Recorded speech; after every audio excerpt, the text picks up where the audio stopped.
Welcome to this week's 2-Minute Tuesday. There are some scenarios where you can use an OV instead of an AOV. I'm going to talk about what they both mean and then where you can use an OV. Let's roll the intro.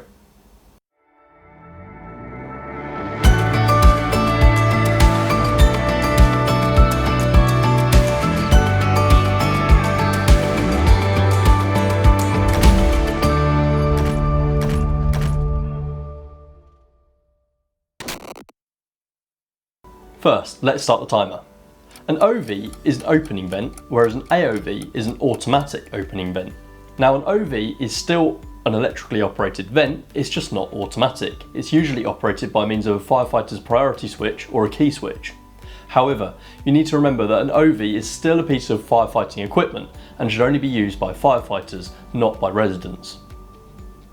OVs are only used in small single-stair buildings, and there's a strict set of criteria in Approved Document B that must be met if they're to be used.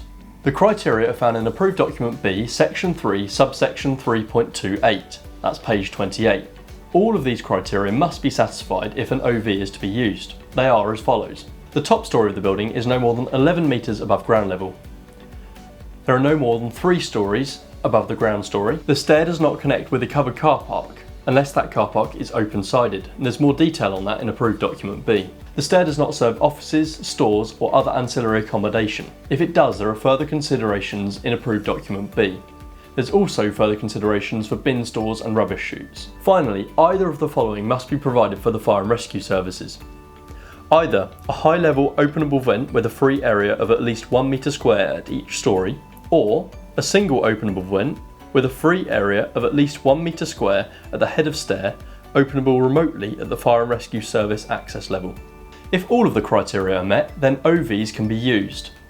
If one or more are not met, then AOVs will need to be used. But it's still worth remembering that AOVs must be used in all buildings other than small single-stair buildings. I hope this has been helpful and told you the difference between an OV and an AOV and given you some idea of where an OV can be used. Thanks for watching, and I look forward to seeing you next week. Bye for now.